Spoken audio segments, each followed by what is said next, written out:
Dudley Moore was a true Renaissance man, possessing a wide range of talents that made him a household name. His incredible ability to act, sing, compose music, and play the piano set him apart from other entertainers of his time. Despite his reputation as a comic actor, Dudley was also a gifted classical and jazz pianist. He first rose to prominence in the United Kingdom, where he enjoyed great success as both a comedian and an actor on television. However, it was his move to Hollywood in the 1970s that propelled him to international fame. Over the next few decades, Dudley appeared in several critically acclaimed films, earning accolades for his performances as well as his musical contributions. Whether he was tickling the ivories on the big screen or making audiences laugh with his quick wit and impeccable timing, Dudley never failed to impress. Dudley Stuart John Moore was born on April 19, 1935, in Dagenham, England. His parents, John and Ada Moore, were both working-class people, and Dudley had an older sister named Barbara. From a young age, Dudley showed a remarkable musical talent. At just 6 years old, he became a choir boy and began to develop his skills as a musician. By the time he was 11, he had earned a scholarship to the prestigious Guildhall School of Music in London, where he studied a variety of instruments, including the harpsichord, organ, and violin. Despite his youth, Dudley was a gifted student and showed a natural talent for musical theory and composition. By the age of 14, he was already playing the organ at church weddings and other events. Dudley's musical talents continued to develop throughout his teenage years, and he soon earned a scholarship to study music at Magdalen College, Oxford University.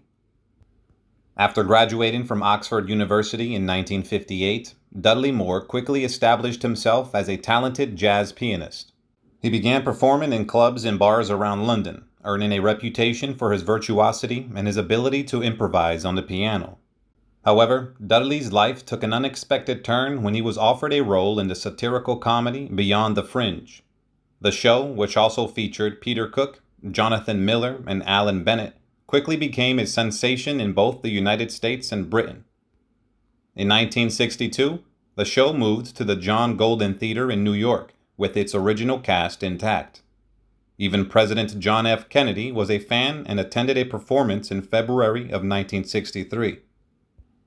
The show continued to run in New York until 1964, cementing Dudley's status as a rising star in the world of comedy. Following the success of Beyond the Fringe, Dudley Moore and co-star Peter Cook embarked on a new project, a television series called Not Only, But Also. The show was a hit, running for 6 years and introducing audiences to the comedic partnership of Moore and Cook. The two became fast friends and went on to work together on several productions, including the films The Wrong Box and Bedazzled. Despite their close friendship and successful collaborations, Dudley eventually decided to break away from Cook and focus on his film career. He starred in several films during the late 1960s, including 30 is a Dangerous Age, Cynthia.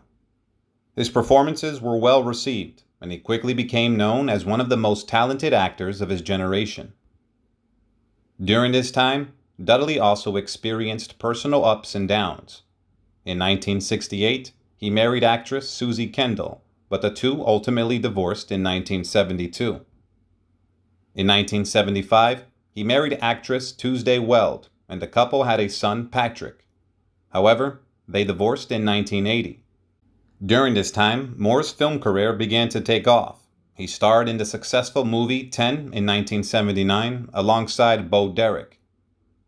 Moore's next film was Arthur in 1981, where he co-starred with Liza Minnelli. This movie was his most successful and even earned him an Oscar nomination for Best Actor. He continued to star in more films, including Like Father, Like Son in 1987, Arthur II, On the Rocks in 1988, and Crazy People in 1990. In 1988, Moore married actress Brogan Lane, but their marriage ended in divorce just 2 years later. Despite his personal life, Moore's talent was undeniable, and he won 2 Tony Awards, a Grammy, and 2 Golden Globes during his career. Despite his busy schedule in the film industry, Moore always found time to pursue his first and greatest passion. He used his musical skills to compose scores for several of his films, including the popular Bedazzled 1967 and Inadmissible Evidence 1968.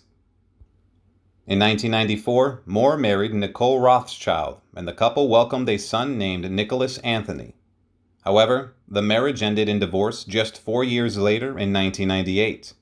Despite this setback, Moore continued to find solace in his music and continued to compose and perform. Dudley Moore continued to pursue his passion for music during the 1990s.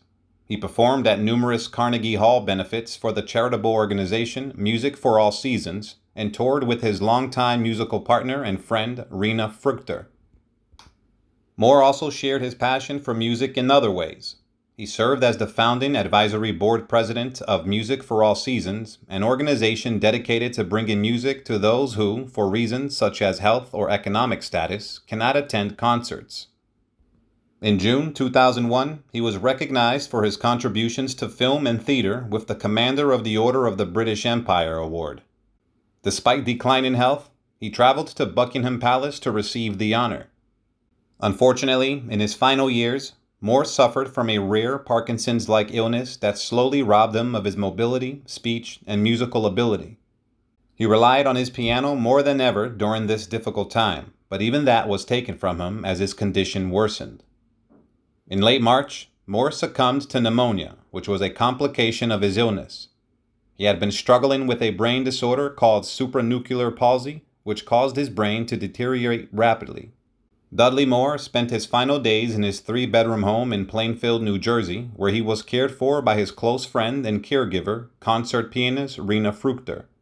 Due to his illness, he was unable to attend the wedding of his Arthur co-star, Liza Minnelli, on March 16, 2002. Instead, he watched movies and listened to his favorite music, including works by Mozart, Chopin, and jazz recordings. Moore's piano composition, Songs Without Words, played on a compact disc as he spent his final moments in bed at home. On March 27, 2002, he passed away after succumbing to a rare Parkinson's-like illness called supranuclear palsy, which had caused him to lose his ability to walk, speak, and play the piano. Fruchter and her family were by his side, holding his hands until the end. Fruchter, who was present during his final moments, said that Moore was conscious until just before his passing. A memorial service was held for him on April 2nd at a funeral home in Watchung, New Jersey, where approximately 70 friends, including his ex-wives Tuesday Weld and Brogan Lane, gathered to pay their respects. The service was described as private, moving, and a reflection of the person Dudley was. The attendees remembered him not for his fame and success, but for the person he was, with some adding a touch of irreverence to honor his sense of humor. Moore's contributions to the world of music and cinema, as well as his charitable work, were a testament to his legacy. Though he is no longer with us, his memory and his impact on the world will live on. Goodbye and rest in peace, Dudley Moore.